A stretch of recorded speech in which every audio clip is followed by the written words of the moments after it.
Hello everyone, welcome to my channel K education. कैसे हैं आप सभी लोग? आई होप आप सभी लोग अच्छे होंगे। तो आज मैं आप लोगों को डीएलएड फर्स्ट सेमेस्टर का पेपर हिंदी सेक्शन में मैं आप लोगों को कल के क्लास में पाठ्यक्रम के बारे में यानी सिलेबस के बारे में बताया था कि क्या क्या चीज़ें हमको पढ़नी हैं। तो हमें कवियों के जीवन परिचय और हमें कवियों के जीवन परिचय के बारे में पढ़ना है। ये हमारा पहला चैप्टर है। तो हम आज पढ़ते हैं कबीरदास जी और सूरदास जी के जीवन परिचय के बारे में। कबीरदास जी, सूरदास जी यानी कोई भी किसी भी का भी जीवन परिचय हो, कैसे हम जीवन परिचय को 2 सेकंड में याद करते हैं, आपको इसकी एक ट्रिक बताती हूँ मैं, ठीक है। तो क्लास को पूरा देखिएगा, क्लास को स्किप मत करिएगा, क्योंकि जब मैं पढ़ती थी तो मैं पूरा रटती थी कि सूरदास जी का जन्म यहाँ हुआ, ऐसे हुआ, पूरा का पूरा डिटेल में याद करती थी। लेकिन मुझे एक दिन ऐसा लगा कि मैं क्यों ना इसको थोड़ा शॉर्ट बनाऊं और मेन पॉइंट को याद कर लूं और उसको अपनी लैंग्वेज में लिखूं, ठीक है। तो इस तरीके से आपको भी याद करना है, और कैसे याद करना है अभी मैं आपको बताती हूँ। तो अगर आप चैनल पर पहली बार आए हो तो जल्दी से चैनल को सब्सक्राइब कर लो, साइड में बेल आइकन है उसको प्रेस कर लो, ताकि जब भी मैं कोई वीडियो अपलोड करूँ या कोई भी क्लासेस लूँ तो उसका नोटिफिकेशन आप तक पहुँच सके। तो हम बात करते हैं कबीरदास जी के जीवन परिचय के बारे में। तो चलिए देखते हैं कैसे हमें पढ़ना है। तो सबसे पहले हम जिनका जीवन परिचय पढ़ने जा रहे हैं उनको हमें पता तो होना चाहिए वो कैसे दिखते हैं। तो ये हैं हमारे कबीरदास जी, ठीक है। ये क्या है? ये हमारे कबीरदास जी हैं और इनके जीवन परिचय के बारे में पढ़ते हैं। तो देखिए, सबसे पहले हमें क्या करना, हमने कुछ चीज़ें पॉइंट टू पॉइंट लिख ली है जो कि बहुत इंपॉर्टेंट है, मेन है। और यही देखिए, इतनी सारी चीज़ से ही आपकी पूरा 1 से 2 पेज आपका क्या है भर जाएगा, सिर्फ इतने ही पॉइंट से, ठीक है। तो आपको कैसे पढ़ना है, चलिए इसके बारे में हम आपको बताते हैं।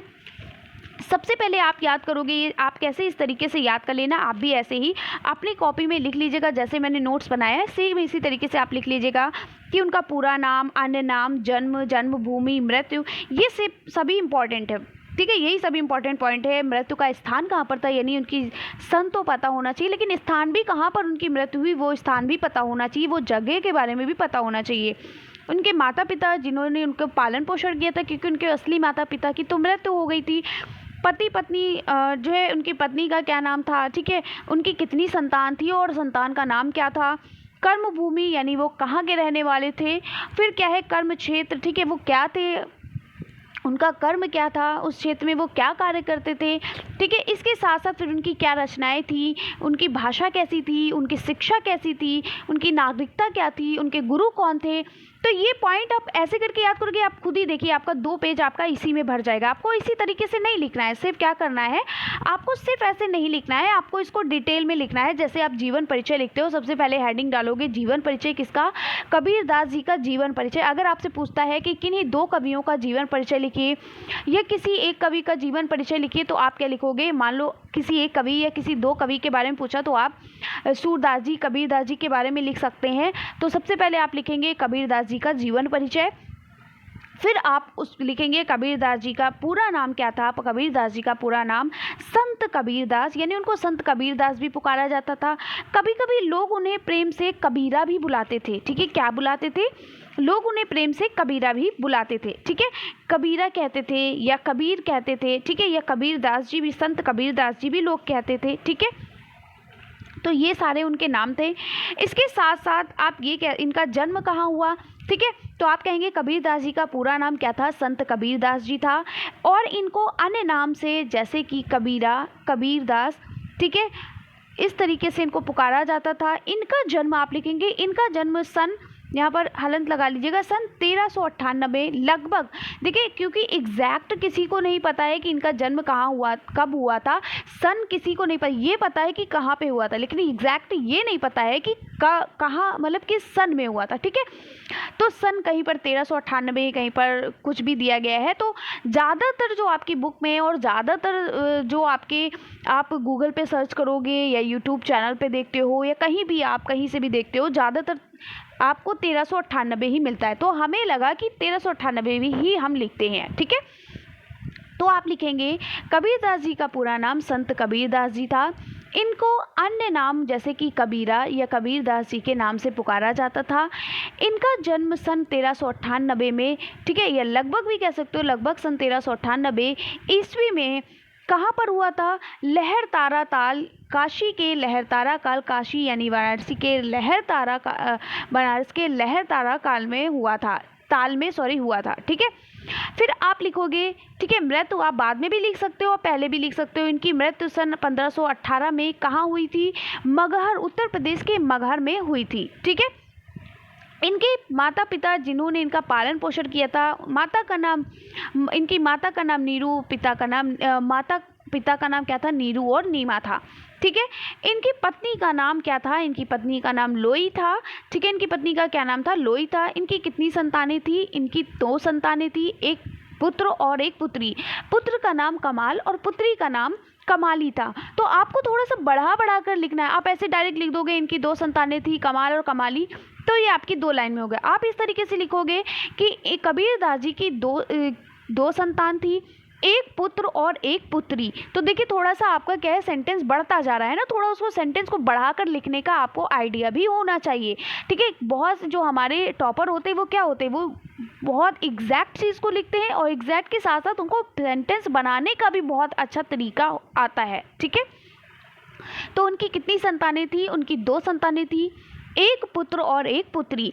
पुत्र का नाम कमाल और पुत्री का नाम कमाली था। ठीक है, उनकी कर्म भूमि यानी वो कहाँ के रहने वाले थे? वो काशी यानी बनारस के रहने वाले थे, बनारस के। ठीक है, कर्म क्षेत्र से वो क्या थे? ये एक समाज सुधारक कवि थे। ठीक है, और हम क्या लिख सकते हैं? हम लिख सकते हैं कबीरदास की मुख्य रचनाएं जो थी वो थी साखी, सबद और रमैनी। ऐसे तो बहुत सारी थी, लेकिन जो उनकी मुख्य रचना थी वो थी साखी, सबद और रमैनी। विषय यानी एक सामाजिक विषय है। भाषा इनकी कैसी थी? इनकी भाषा अवधी, ये अवधी बोलते थे। ठीक है, क्या बोलते थे? अवधी बोलते थे। ये सदुक्कड़ी यानी साधु संत थे, तो इसलिए सदुक्कड़ी भी बोलते थे। इनकी पचमेल खिचड़ी भी इनकी भाषा कही गई है। ठीक है, लेकिन सबसे इम्पोर्टेंट, सबसे जो ज़्यादा पूछी जाती तो अवधी भाषा। शिक्षा क्या थी? ये अनपढ़ थे यानी ये निरक्षर थे, इन्होंने कोई शिक्षा प्राप्त नहीं की थी। ठीक है, नागरिकता से ये एक भारतीय थे और कबीरदास जी के गुरु का नाम रामानंद था। क्या था? कबीरदास जी के गुरु का नाम रामानंद था। अब यहाँ से देखिए, अगर आप यही चीज़ हम जो आप लोग को बोल रहे हैं, अगर ये आप लिखने बैठ जाओगे ना तो ये आपकी 1 से 2 पेज में आराम से आ जाएगा। आप खुद लिख कर देखिए। तो आपको क्या करना है, यही याद करने की ट्रिक होती है। याद करने की ट्रिक क्या होती है? आप इस तरीके से आप एक चार्ट की तरह बना लीजिए। सबसे पहले ऐसे चार्ट की तरह बनाइए और ये चीज़ यही मेन होता है, यही तो आपका देखा जाता है। ठीक है, आप कुछ भी कहानी, मंदगढ़ंत कहानी लिखे कोई फ़ायदा नहीं। बाकी तो आप बना सकते हो। कबीरदास जी बहुत अच्छे महान कवि थे, उन्होंने बहुत अच्छे अच्छे ग्रंथ लिखे हैं, बहुत अच्छे अच्छे से रचनाएं लिखी हैं, बहुत अच्छी अच्छी सी कृतियाँ लिखी हुई हैं। साखी, सबद, रामायणी उन्होंने लिखा है। उनकी भाषा अवधी थी, उनकी भाषा सदुक्कड़ी थी, उनकी भाषा पचमेल खिचड़ी थी। वो निरक्षर थे, वो अनपढ़ थे। ठीक है, वो पढ़े लिखे नहीं थे। तो ऐसे अगर आप बनाओगे तो बहुत चीज़ें, लेकिन आपको क्या, ये जो मेन पॉइंट है, जैसे मैंने यहाँ पर लिखा है इनका जन्म कहाँ पर हुआ।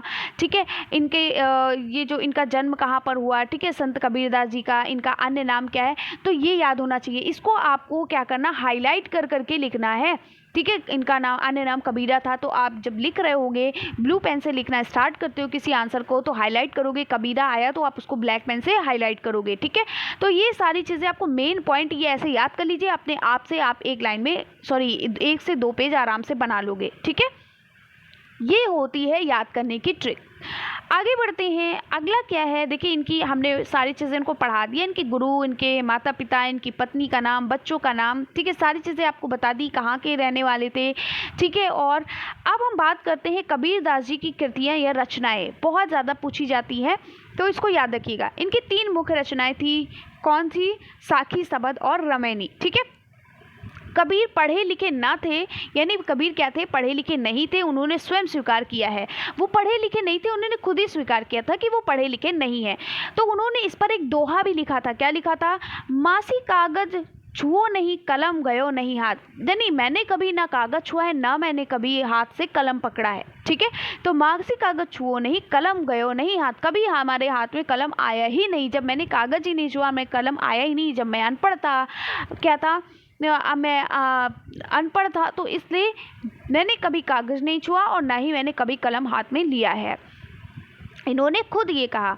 कबीरदास की रचनाओं का अगर संकलन जो है बीजक नाम से किया गया है। इनकी बीजक, इनकी बहुत प्रसिद्ध इनकी रचना थी, जिसके 3 भाग हैं। ये जो साखी, सबद, रमैनी जो है ये बीजक की 3 भाग हैं। बीजक एक इनकी रचना इन्होंने बीजक की थी, जिसके 3 भाग हैं। तो साखी में क्या बताया गया था? साखी में जो है दोहा छंद में लिखी गई। ये साखी जो थी ये दोहा छंद में लिखी गई थी। बहुत पूछा जाता है कि दोहा किस में लिखा गया था, छंद जो है वो किस में लिखा गया था? साखी में लिखी गई थी।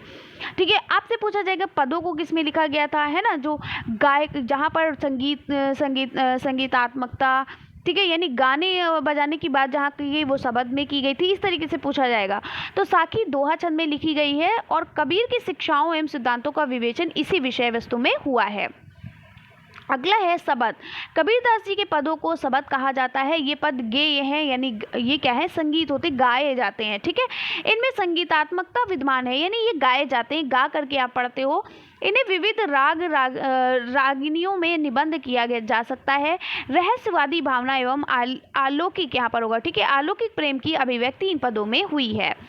अगला है रमैनी। रमैनी की रचना चौपाई में हुई है, यानी चौपाई में इसका इस्तेमाल किया गया है। कबीर के रहस्यवादी एवं दार्शनिक विचारों की अभिव्यक्ति इसमें ही हुई है। ठीक है, तो ये हमारे इंपॉर्टेंट जो पॉइंट थे, और आपको पता है 2 नंबर में पूछा जाएगा, और कभी कभी ऐसे पूछ लिया जाता है कि किन्हीं 2 कवियों का जीवन परिचय दीजिए, तो 2 नंबर में इतना इनफ है। इसी में ये जो मैंने इतना कराया, देखने में आपको बहुत कम लग रहा होगा, लेकिन ये जो पॉइंट मैंने मेन करके लिखवा दिया है, बाकी आप लोग इतने बड़े हो, बनाना खुद ही जानते हो। ठीक है, चलिए ऐसे ही याद करिएगा ये पॉइंट, ऐसे ही आपको याद करना है, रट लेना है और वहाँ पर बना कर लिखना है। ठीक है, जैसे आपने कहा कि कबीरदास जी क्या थे? कबीरदास जी का पूरा नाम संत कबीरदास जी था, और इनको और अन्य नामों से पुकारा जाता था या जाना जाता था, जैसे कि कबीरा, संत कबीर या कबीरदास। ठीक है, इसके बाद आप कहोगे इनका जन्म सन 1398 ईस्वी में काशी के लहरतारा ताल में हुआ था। इनकी मृत्यु उत्तर प्रदेश के मगहर में सन 1518 ईस्वी में उत्तर प्रदेश के मगहर में हुई थी। इनके माता पिता का नाम क्या था? नीरू और नीमा, जो इनके पालक थे, जिन्होंने इनको पाला हुआ था। इनकी पत्नी का नाम लोई था। इनसे 2 बच्चे थे, एक पुत्र और एक पुत्री। पुत्र का नाम कमाल और पुत्री का नाम कमाली था। ठीक है, फिर आप लिखोगे ये एक समाज सुधारक कवि थे। ये बहुत अच्छे कवि थे, ये पढ़े लिखे नहीं थे, लेकिन उन्होंने बहुत सारी रचनाओं को दिया है। ठीक है, जिनमें से इनकी बीजक जो है वो सबसे प्रमुख रचना है, और इसके 3 भाग होते हैं, साखी, सबद और रमैनी। ठीक है, फिर आप ही लिखोगे इनकी भाषा, ये कौन सी भाषा का यूज़ करते थे? अवधी भाषा का, सदुक्कड़ी भाषा का, पचमेल खिचड़ी, ये सभी इनकी भाषाएं ये बोलते थे। ठीक है, ये निरक्षर थे, ये पढ़े लिखे नहीं थे, इसीलिए इन्होंने लिखा भी था कि मासी कागज छुओ नहीं, कलम गयो नहीं हाथ। ठीक है, इनके गुरु का नाम क्या था? इनके गुरु का नाम रामानंद था। ये भारतीय, ये नागरिकता इनकी क्या थी? भारतीय थी। तो ये सारी चीज़ें आप खुद ही, आप ऐसे ही जैसे मैं बोल रही हूँ, आप लिख कर देखो, आपका 1 से 2 पेज आराम से हो जाएगा। ठीक है, ये सारी चीज़ें 1 से 2 पेज में आ जाएगी, और 2 पेज इनफ है। ठीक है, क्योंकि आपको पता है कि आपको 60 आपको वर्ड्स लिखने होते हैं, यानी 60 शब्दों में 2 नंबर में लिखना होता है, तो इतना इनफ है। ठीक है, चलिए अब बात करते हैं हम सेकेंड, हमारे सूरदास जी की जीवनी। ये है हमारे सूरदास जी। कबीरदास जी को आपने देखा, अब ये हमारे सूरदास जी हैं। सूरदास जी के बारे में पढ़ते हैं। सूरदास जी देखिए, इनका भी मैंने ऐसे ही लिखा है ताकि आपको याद करने में दिक्कत ना हो, ऐसे ही आपको याद कराऊंगी। सूरदास जी जो थे ये कृष्ण लीला, बहुत ज़्यादा कृष्ण भक्ति में बहुत ज़्यादा विलीन थे। ये बहुत ज़्यादा कृष्ण के बारे में इन्होंने बहुत ज़्यादा बताया है।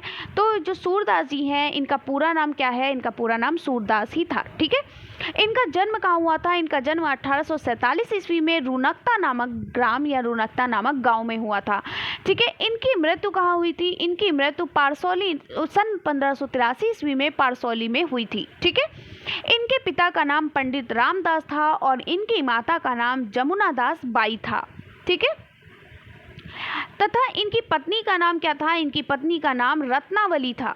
ठीक है, इनके गुरु का क्या नाम था? इनके गुरु का नाम आचार्य वल्लभाचार्य था। ठीक है, भक्ति का रूप, ये किसकी भक्ति करते थे, ये कृष्ण की भक्ति इनको बहुत प्रिय थी, कृष्ण की भक्ति करते थे। निवास स्थान ये कहाँ ये इनका किस स्थान पर करते थे ये कृष्ण की भक्ति? श्रीनाथ मंदिर में, ठीक है, याद रखिएगा, श्रीनाथ मंदिर में ये कृष्ण की भक्ति किया करते थे। कहाँ करते थे? श्रीनाथ मंदिर में। जल्दी से कमेंट्स में लिखकर दिखाओ कि ये लोग कहाँ करते थे, आपको ऐसे याद भी हो जाएगा, श्रीनाथ मंदिर में। इनकी भाषा शैली कैसी थी? सूरदास जी की भाषा शैली ब्रज थी, ठीक है, ये ब्रज भाषा का प्रयोग करते थे। काव्य कृतियाँ या इनकी रचनाएं क्या हैं? तो सूर सागर, सूर सरावली, साहित्य लहरी, ठीक है, ये सभी इनकी रचनाएं थी, ठीक है, या कृतियां थी। साहित्य में इनका क्या योगदान रहा था? तो कृष्ण की बाल लीलाओं तथा कृष्ण लीलाओं का चित्रण करना इनका क्या है? साहित्य में योगदान था। ये कृष्ण जी की बाल लीला करते थे कि वो बचपन में कैसे थे, क्या क्या करते थे, ठीक है, और उनके चित्रण किया करते थे, यानी उनके चित्रों को बनाया करते थे। अब हम बात करते हैं सूरदास जी की रचना के बारे में। तो सूरदास जी की रचना क्या है? सूरदास जी ने लगभग 1.25 लाख पदों की रचना की थी। कितनी की थी? 1.25 लाख पदों की रचना। ये वर्ड आपको हाईलाइट कर देना है, ठीक है, जिसमें से केवल 8 से 10,000 पद ही प्राप्त हो पाए। इन्होंने 1.25 लाख पदों की रचना की, लेकिन 8 से 10,000 पद ही प्राप्त कर पाए थे। ये काशी नागरी प्रचारणी सभा के पुस्तकालय में ये रचनाएं सुरक्षित हैं। पुस्तकालय में सुरक्षित रचनाओं के आधार पर सूरदास जी ने ग्रंथों की संख्या 25 मानी जाती है, किंतु इनमें 3 ग्रंथ ही उपलब्ध हुए हैं जो निम्नलिखित हैं, जैसे कि सूर सागर। सूर सागर में क्या होता है? यह सूरदास जी की क्या है? एकमात्र प्रमाणिक कृति है। यह एक गीति काव्य है जो श्री क्या है? भागवत ग्रंथ से प्रभावित है। इसमें कृष्ण की बाल लीलाओं, गोपी प्रेम यानी गोपियाँ कैसे प्रेम करती थी कृष्ण जी से, गोपी विरह यानी गोपी कैसे दूर हुई, उद्धव गोपी संवाद का बड़ा मनोवैज्ञानिक और सरस वर्णन किसने किया है? सूरदास जी ने सूरसागर में किया है। सूर सरावली में इन्होंने क्या किया? इस ग्रंथ सूरसागर का सार भाग है जो अभी तक विवाद स्पष्ट स्थिति में है, ठीक है, किंतु यह भी सूरदास जी का एक प्रमाणिक कृति है। अगला क्या है? और इसमें क्या है? इसमें इसमें क्या है? 1107 पद हैं, ठीक है, कितने पद हैं? 1107 पद हैं। साहित्य लहरी, इस ग्रंथ में 118 दृष्टकूट पदों का संग्रह है और इसमें मुख्य रूप से नायिकाओं क्या है? नायिकाओं और अलंकारों की विवेचना की गई है। कहीं कहीं श्री कृष्ण की बाल लीलाओं का भी वर्णन किया जाता है। 1-2 स्थलों पर महाभारत की कथा के अंशों की भी झलक दिखाई जाती है। किसमें? साहित्य लहरी में। अगला है भाषा शैली। भाषा शैली कैसी थी सूरदास जी की? तो अभी आपने पढ़ा, ये ब्रज भाषा का प्रयोग करते थे। सूरदास जी ने अपने पदों में ब्रज भाषा का प्रयोग किया है तथा इनके सभी पद गीतात्मक हैं, यानी गीत में इन्होंने सभी अपने पद लिखे हैं, जिस कारण इन्हें मधुर गुण की प्रधानता है, यानी इन्हें मधुर गुणों की प्रधानता है। इन्होंने सरल और प्रभावपूर्ण शैली का प्रयोग किया है और कथा वर्णन में वर्णनात्मक शैली का प्रयोग किया है। दृष्टकूट पदों में कुछ क्लिष्टता अवश्य आ गई है। अब हिंदी साहित्य में इनका क्या स्थान रहा है? तो सूरदास जी हिंदी साहित्य के महान काव्यात्मक प्रतिभा संपन्न कवि थे। इन्होंने श्री कृष्ण की बाल लीलाओं, प्रेम लीलाओं का जो वर्णन किया है, जो मनोहर चित्रण किया है, वह साहित्य में अद्वितीय है, यानी कि उसके समान किसी ने नहीं किया। अद्वितीय मतलब जिसके समान ना होना। ये आपका विलोम शब्द भी बहुत पूछा जाता है। अद्वितीय, अनुपम, ठीक है, अनुपम का क्या होता है? अनुपम का पर्यायवाची क्या होता है? अद्वितीय होता है, यानी जिसके जैसा कोई ना हो। आपके लिए क्या है? वाक्यांश के लिए एक शब्द अभी आएगा आप लोगों का, ठीक है, आपको वो भी पढ़ना है। वाक्यांश के लिए एक शब्द बनाना तो आता है जिसके समान ना हो, जिसके समान कोई ना हो या जिसके जैसा कोई दूसरा ना हो, वो क्या होता है? अद्वितीय कहलाता है या अनुपम कहलाता है, ठीक है। तो यहाँ से आपको एक शब्द के लिए क्या है? शब्द के लिए वाक्यांश के लिए एक शब्द यहाँ पर बन गया, ठीक है। तो और आपको पर्यायवाची भी पता चल गया कि अद्वितीय का मतलब होता है अनुपम, यानी जिसके समान कोई ना हो। तो मनोहर चित्रण किया है, ऐसा चित्रण किसी ने भी नहीं किया है जैसा सूरदास जी ने किया, यानी सूरदास जी कृष्ण लीला बहुत करते थे, वो कृष्ण भगवान के भक्त थे, ठीक है।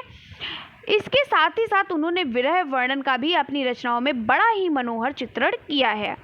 तो ये थी हमारे सूरदास जी के बारे में। तो कैसी लगी आपको वीडियो, कैसी लगी आपको क्लास? आई होप आपको समझ में आ गई होगी। तो जैसे मैंने आपको बताया है कि आपको किस तरीके से, कैसे आपको ट्रिक वाइज, यानी इस तरीके से आपको याद करना है, ये आप सारी चीज़ें ऐसे याद कर लोगे तो ये भूलोगे नहीं। आप एक लाइन में आप बिल्कुल क्या है, आप एकदम जैसे बुक में लिखा होता है रचनाएं, ठीक है, आपकी दी होती हैं, तो उस तरीके से आप पढ़ोगे तो आपको जो मेन पॉइंट होता है वो आप भूल जाते हो। तो ये मेन पॉइंट होते हैं जिससे आपको पूरे के पूरे नंबर मिलने चाहिए, आपको 2 के 2 नंबर मिलने चाहिए, 2 में से एक भी नंबर कटना नहीं चाहिए।